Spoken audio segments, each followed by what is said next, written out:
Shanice Davis, like millions of Americans, is filing her taxes just hours before the federal deadline, and she's not happy. Are you looking for what I made?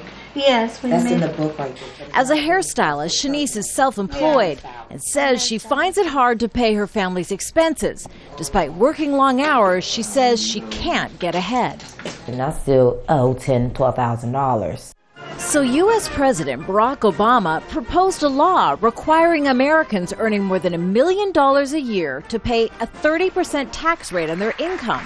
The so-called Buffett rule is named after investor Warren Buffett, who joined Obama in calling for higher taxes on the rich.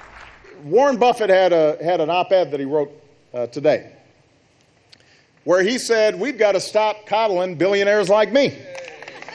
But on Monday, congressional Republicans struck down the proposed law.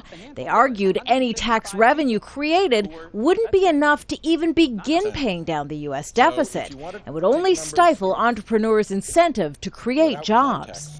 What's the purpose of taxes?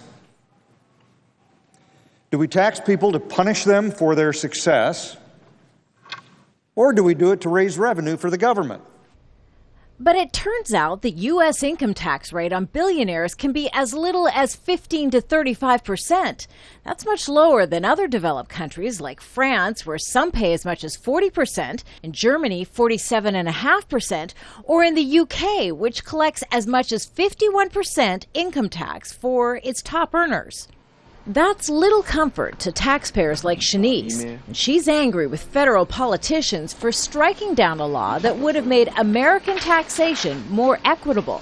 I don't get it. I don't understand why. It just really puts me at a place now where I just really need to analyze who I vote for. A potentially costly mistake for federal politicians looking for another term when U.S. voters go to the polls in November.